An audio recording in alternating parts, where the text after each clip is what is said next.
আসসালামু আলাইকুম সবাইকে নতুন একটা রান্নাঘর ব্লগে আপনাদেরকে স্বাগতম। তো আজকে আমি রান্না করেছি সকালবেলা ঝালের বিরিয়ানি বা ঝালের পোলাও, যে যেটাই বলে না কেন। গ্রামের দিকে এভাবে হচ্ছে ঝালের বিরিয়ানি বা পোলাও করে, এটা আমার খেতে খুবই ভালো লাগে। তো আমিও সকালবেলা নাস্তা হিসাবে এটা করে নিলাম। অল্প একটু পোলাওয়ের চাল ছিল আর গরুর মাংস ছিল, তো ভাবলাম যে খেতে ইচ্ছা করছে করে ফেলি। এটা উত্তরবঙ্গের গ্রামের দিকের একটা বিরিয়ানি বলে আর কি, ঝালের বিরিয়ানি। তো এটা আমার দাদি বাড়িতে আমি খেয়েছি, আমার খুবই ভালো লাগে।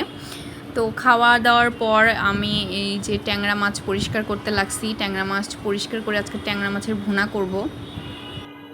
রান্নাঘরে মাছ পরিষ্কার করলে রান্নাঘরে একটা আষ্টা গন্ধ বেরোয়, এটা নাকের কাছে আসলে আমার মনে হয় যে মাছেই আমার অরুচি ধরে যাচ্ছে। এজন্য আমি রান্নাঘরটা থালা বাসন মেজে এখন আগে এটা ক্লিন করে নিচ্ছি, তারপর আমি রান্নাবান্না শুরু করব। আমাদের আগে যে থাকতো সে হয়তো বা এখানে ড্যাম দিয়েছিল, যার কারণে এই জায়গাগুলো কালো হয়ে গেছে। আসলে স্টিলের কোনো জিনিসের ড্যাম ইউজ করতে হয় না, যেটাতে টাইলস পরিষ্কার করে। এটা দিয়ে ইউজ করলে আসলে এরকম স্টিলের দাগ পড়ে যায়, এটার উঠতে যায় না কখনোই। দুপুরে খাওয়া দাওয়া করতে বসলাম। আজকে ঢ্যাঁড়স ভাজি করেছি, এরকম করে ঝরঝরা ঢ্যাঁড়স ভাজি খেতে খুব ভালো লাগে। আর এখানে ট্যাংরা মাছ ভুনা করেছি। প্রথমেই পাতে ভাত নিয়ে নিলাম। আর অনেকজন আমাকে এমনিতেও জিজ্ঞাসা করেছিলেন যে আমরা কোথাকার ভাত খাই। তো আমরা হচ্ছে স্বপ্নের যে প্রিমিয়াম মিনিকেট এ চালের ভাত খাই। আর মোজাম্মেলের চালও ভালো, বাট আমার মনে হয় যে মোজাম্মেলের চাল বেশি ছেটে ফেলে, এজন্য আমার অতটা ভালো লাগে না। আমার স্বপ্নের যে প্রিমিয়াম মিনিকেটটা, এটা অবশ্যই এক এক সময় এক এক রকম আসে, বাট ভালো পড়ে, সব সময়তেই এটা ভালো পড়ে। কখনো জিরার চাল দেয়, কখনো বা আঠাশের চাল দেয়, কিন্তু এটা ভালো পড়ে। আর স্বপ্নের পোলাওয়ের চালটা অনেক ভালো। ঢ্যাঁড়স দিয়ে খাওয়ার পর আমি পাতে তুলে নিচ্ছি ট্যাংরা মাছের ভুনা। আমি সবসময় ট্যাংরা মাছের পুরপুরি চচ্চড়ি খাই বা রসরসি, কিন্তু আজকে ভুনা করলাম যে একটু ডিফারেন্ট কিছু করি। আমার আম্মুকেও দেখেছি সবসময় যে পুরপুরি চচ্চড়ি এগুলোই করে ট্যাংরা মাছ আনলে, আমার আব্বুর খুব পছন্দ। কিন্তু আমি আজকে ভাবলাম যে একটু ডিফারেন্টভাবে রান্না করি। তো অবশ্যই কমেন্টে জানাবেন আপনারা ট্যাংরা মাছকে কীভাবে রান্না করে খান।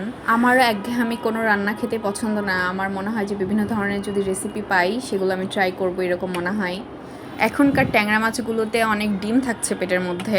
আর বৃষ্টি হচ্ছে, অনেক মাছও হচ্ছে, দেখছি যে বাজারে অনেক ছোট ছোট মাছ উঠতেছে। ছোট মাছ যারা পছন্দ করেন তারা এই মৌসুমেই মানে মাছ খাওয়ার জন্য পারফেক্ট। দামও কম, আবার বাজারেও অনেক ধরনের মাছ উঠছে। তবে বাজারে একটা সমস্যা যে সব জায়গায় মাছ কাটানোর মানুষ থাকে না, কিন্তু আমাদের এখানে মিরপুর 11 বাজারে মাছ কাটানোর মানুষ থাকে, একটা সুবিধা হয় আমাদের জন্য।